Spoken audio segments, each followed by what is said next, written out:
Hey folks, how you doing? I know most people in in the world seem to belong to some religion or another. That's a good thing. But do they know the source of their religion? How it got started? Well, that's what I'm going to talk about. Where it all started when it comes to religion. Well, when the first humans, okay,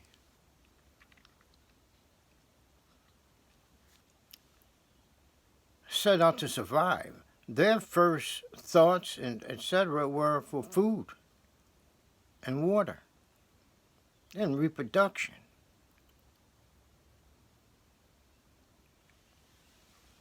And so they had to go by the natural facts. They had to find food, where it was, etc. If they depended on a certain animal, and this animal migrated, which were natural facts, animals did migrate and still do, like the herds, they had to move on too if they wanted food, you know. So these are the beginnings relative to the natural facts, how those folks survived, you see. But they saw large beasts and counted them. Crocodiles, hippopotamus, giant serpents, lions, elephants. This is what they had to deal with. You see. And they marveled at these animals because of their force, their strength. You see, and their abilities to survive.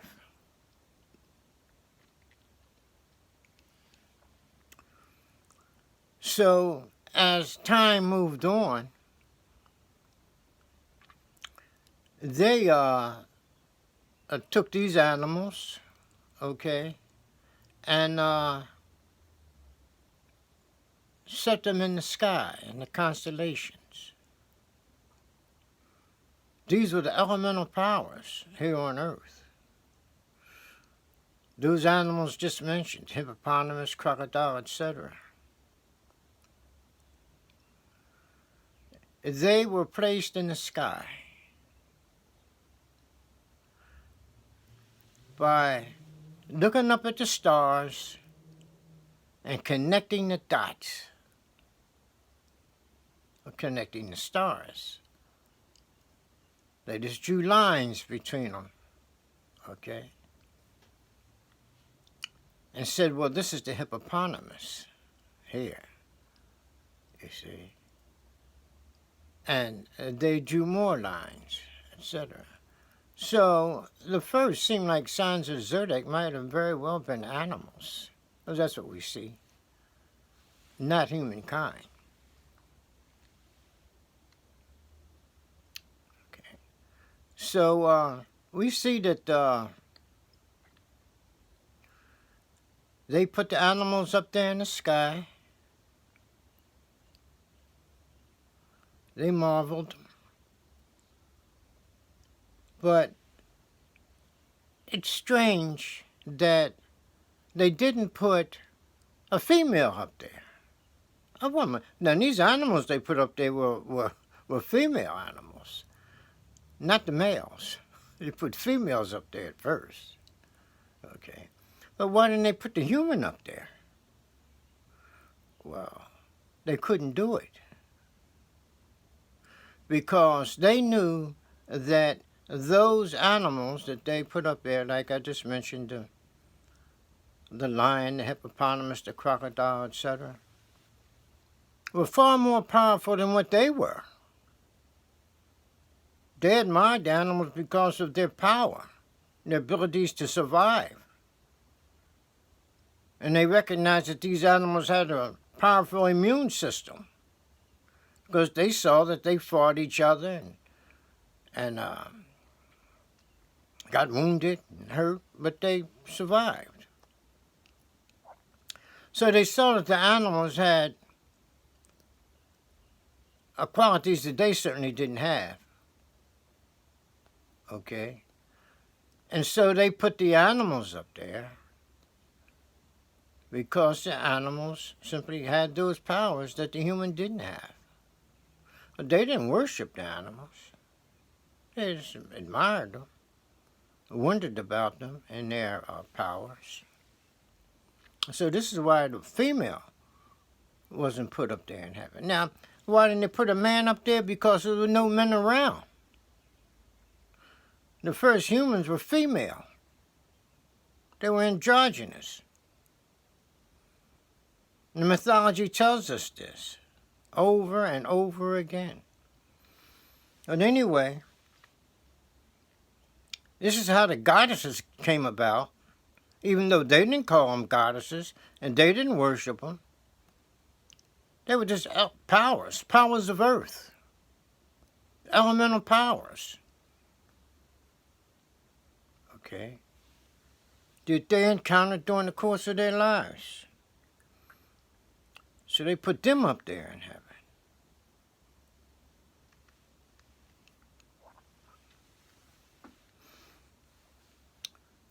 But the hippopotamus goddess, which seems to have been the first goddess in heaven, okay, well, they set her in the constellation of Ursa Major, which is the Big Dipper. You see. Before those names came about, it was the hippopotamus goddess, Apt. A-P-T, Apt. Well, they put her up there in heaven. Or you can call it heaven, you know. But it was in the stars, in that constellation. And that constellation went around annually. It completed the cycle. They say it traveled around the pole or the top of Earth. It still does. They could tell time by that constellation. It was later called Typhon. Had other names for it too. But Typhon is a name that carried on for a long while. Typhon was a goddess, well, when they started coming around to constructing the mythology and compiling everything and so forth and so on. This is where we begin to get into the beginnings of mythology and then religion. Once religion is derived from the mythology is derived from the natural facts of how these people lived, their sociology. So this is how the first goddesses came about. Apt was just the first one, you see. But as many, many years passed, you see, men were born into the world.